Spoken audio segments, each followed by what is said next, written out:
नमस्कार दोस्तों, आपका बहुत बहुत स्वागत है आपके आकाश चैनल रेडिट में। आज मैं लेकर आपके सामने क्लास 10th की आर डी शर्मा मैथमेटिक्स। जी हाँ दोस्तों, ये बुक काफ़ी ज़्यादा फेमस है उन स्टूडेंट्स के लिए जो क्लास 10th में है और मैथमेटिक्स की प्रिपरेशन कर रहे हैं। एक्चुअल में मैथमेटिक्स की काफ़ी बुक्स अवेलेबल है मार्केट में, लेकिन नंबर 1 पे जो आती है, जिसको सबसे हायर लेवल माना जाता है, वो है R D Sharma. Second number पे आर एस अग्रवाल और थर्ड नंबर पे आती है आपकी एन सी आर टी। अगर तीनों बुक आपने कर ली फिर तो 100 में से 100 आने से आपको कोई नहीं रोक सकता। अगर आपने आर डी शर्मा केवल कर ली तब भी 100 में से 100 कोई आने से नहीं रोक सकता। तो इतना कॉन्फिडेंट लेवल की ये बुक है। तो इसका रिव्यू करेंगे आज, क्या खास है इस बुक में क्लास 10th की आर डी शर्मा में। पहले बात कर लेते हैं इसके प्राइस टैग की। तो प्राइस टैग अगर हम इसका चेक करें तो 535 इसका प्राइस टैग है, 535, और लगभग 450 से 500 के बीच आपको देखने को मिल जाती है। बात करें इसमें नंबर ऑफ पेजेस की, तो इसमें आपको नंबर ऑफ पेजेस लगभग 850 नंबर ऑफ पेजेस में आपको देखने को मिलते हैं। आगे चलते हैं, बात करते हैं कंटेंट की। क्या क्या इसके अंदर आपको मटेरियल प्रोवाइड किया जाता है, क्या क्या मटेरियल आपको देखने को मिलता है। Real numbers, polynomials, pair of linear equations in two variables, quadratic equations, arithmetic progressions, coordinate geometry, triangles, circles, constructions, trigonometric ratios, trigonometric identities, heights and distances, areas related to circles, surface areas and volumes, statistics, probability। तो ये contents आपको इसमें देखने को मिलता है। अब बात कर लेते हैं इसके अंदर के जो चैप्टर है उसका क्या पैटर्न है, पैटर्न क्या है। सबसे पहले जैसे आप पहला चैप्टर ओपन करोगे आपको यहाँ पर थ्योरी दिखाई देगी, फिर यहाँ पर कुछ एग्जाम्पल्स दिखाई देंगे, यूक्लिड डिवीजन लीमा, तो आपको ये यहाँ पर थ्योरम भी दिखाई देगी जिसको आपको तैयार करना है। फिर यहाँ पर इसका प्रूफ दिया गया है अच्छे से, इसका कुछ रिमार्क्स दिए गए हैं। रिमार्क्स यहाँ पर नोट को दर्शाते हैं जो आपको करने ही करने हैं। इसके बाद इन रिमार्क्स के बाद आपको एग्जाम्पल्स देखने को मिलता है। यहाँ से एग्जाम्पल्स का पोर्शन शुरू होता है। एग्जाम्पल्स जो एनसीईआरटी में है उनके सामने एनसीईआरटी लिख दिया गया है, आप यहाँ पर देख सकते हैं। एग्जाम्पल 4 यहाँ जो एनसीईआरटी एग्जाम्पलर से दिए गए हैं, एनसीईआरटी एग्जाम्पलर वहाँ पर लिख दिया गया है। इसके बाद यहाँ पर एग्जाम्पल लेवल 2 के दिए गए हैं, क्वेश्चन दिए गए हैं एनसीईआरटी एग्जाम्पलर के। एनसीईआरटी जो सीबीएसई बोर्ड में पूछे गए वे भी क्वेश्चन यहाँ पर दिए गए हैं, ताकि आप पता लगा सके कौन से क्वेश्चन आपके लिए मस्ट है, जो आपको करने ही करने हैं, कौन से क्वेश्चन आपके लिए इंपॉर्टेंट है। आगे चलें तो आपको अब एनसीईआरटी के एग्जाम्पल्स, एनसीईआरटी एग्जाम्पलर के एग्जाम्पल्स, यानी कि इसके अंदर एग्जाम्पल काफ़ी मात्रा में है, 13 एग्जाम्पल्स यहाँ पे देखने को मिलते हैं। वहीं एनसीईआरटी की बुक में केवल आपको 3 या 4 एग्जाम्पल मैक्सिमम देखने को मिलते हैं। यहाँ पर 13 एग्जाम्पल मिलते हैं, वो भी अलग अलग टाइप के, अलग अलग बोर्ड में पूछे हुए, और एनसीईआरटी के अलग है और इसके अलग है।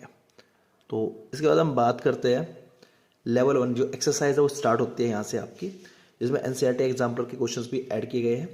दोनों लेवल के जब एग्जाम्पल है तो दोनों लेवल के आपके क्वेश्चंस यहाँ पर देखने को आपको मिलते हैं, आप देख सकते हैं। तो एनसीईआरटी के क्वेश्चंस में एडअप किए गए हैं, तो खुद में बड़े शानदार क्वेश्चन हैं। अब इन प्रॉब्लम्स के यहाँ पर कुछ हिंट दिए गए हैं जिससे कि आपको थोड़ा सा क्वेश्चन करना ईजी हो जाए। आगे चलें तो आपको हर एक क्वेश्चन का यहाँ पर हिंट देखने को मिलता है। यूक्लिड डिवीजन एल्गोरिथम, अब ये एक थ्योरी है, नया टॉपिक स्टार्ट हुआ है, तो इसके यहाँ पर थ्योरम दी गई है और उसका यहाँ पर प्रूफ दिया गया है। आगे चलें तो यहाँ पर फिर से रिमार्क्स दिया गया है, कुछ नोट्स जो आपको तैयार होने चाहिए, याद होने चाहिए। इसके बाद आपको एग्जाम्पल्स शुरू होते हैं यहाँ पे लेवल 1 के, जो टाइप 1 है वो दिया गया है, इसके एग्जाम्पल्स यहाँ पर शुरू होते हैं। एग्जाम्पल नंबर 2, एग्जाम्पल नंबर 3, यानी टाइप भी अलग अलग टाइप के जो टॉपिक्स हैं उनके अकॉर्डिंग ही क्वेश्चंस यहाँ पर दिए गए हैं एग्जाम्पल वाइज। आगे चलते हैं तो यहाँ पर लेवल 2 के जो एग्जाम्पल्स हैं वे शुरू होते हैं। आप टॉपिक भी दे सकते हैं कि किस टॉपिक से ये रिलेट करते हैं। आगे चलें तो यहाँ पर लेवल 3 के और ज़्यादा मतलब डिफ़िकल्टी लेवल बढ़ा दिया गया है इसके अंदर लेवल 3 में।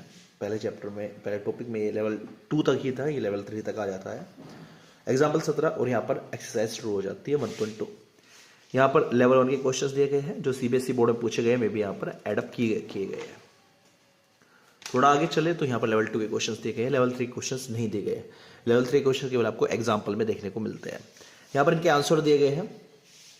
इसके बाद द फंडामेंटल थ्योरम अर्थमेटिक, जो फंडामेंटल थ्योरम है उसके बारे में टॉपिक शुरू हो चुका है, थ्योरी शुरू हो चुकी है, थ्योरम शुरू हो चुकी है, फिर उनके एग्जाम्पल शुरू हो चुके हैं। यहाँ पर हर एक लेवल के क्वेश्चन आपको यहाँ पर देखने को मिलते हैं। फिर इनकी एक्सरसाइज यहाँ पर आ जाती है 1.3 एनसीईआरटी एग्जाम्पल एनसीईआरटी।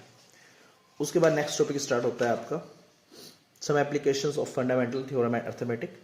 फिर इनके लेवल के अकॉर्डिंग के एग्जाम्पल सेट हो जाते हैं, एग्जाम्पल दिए जाते हैं लेवल 2। और यहाँ पर फिर से इनकी एक्सरसाइज शुरू हो जाती है लेवल 1, लेवल 2, इनके आंसर और इनके हिंट। यहाँ पर नेक्स्ट टॉपिक स्टार्ट होता है, फिर उसके एग्जाम्पल्स यहाँ पर आप देख सकते हैं लेवल वाइज। एग्जाम्पल खत्म होने के बाद फिर से आपको एक्सरसाइज देखने को मिलती है। आप देख सकते हैं कितने ज़्यादा इंपॉर्टेंट ये क्वेश्चन है, सीबीएसई में लगभग हर बार ये पूछे जाते हैं। इसके बाद फिर से यहाँ पर हिंट दिए गए हैं।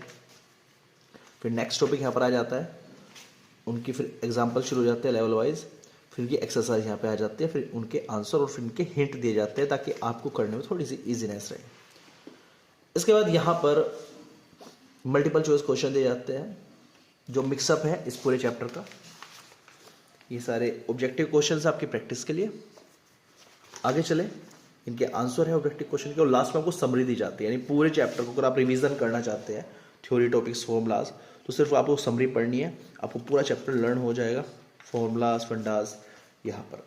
तो ये पैटर्न पूरी बुक में यूज़ किया गया है। अर्थात पहले चैप्टर है, चैप्टर के बाद पहला टॉपिक है, टॉपिक के बाद उसके फॉर्मूलाज दिए गए हैं, उसके बाद लेवल वाइज एग्जाम्पल्स दिए गए हैं, उसके बाद एक्सरसाइज दी गई है, फिर नेक्स्ट टॉपिक उनकी थ्योरी, उनके लेवल वाइज एग्जाम्पल और उनके फिर नेक्स्ट करके उनकी एक्सरसाइज आ जाती है, उनके आंसर दिए गए हैं, उसके बाद उनके हिंट दिए गए हैं ताकि आपको करने में थोड़ी सी ईजीनेस रहे।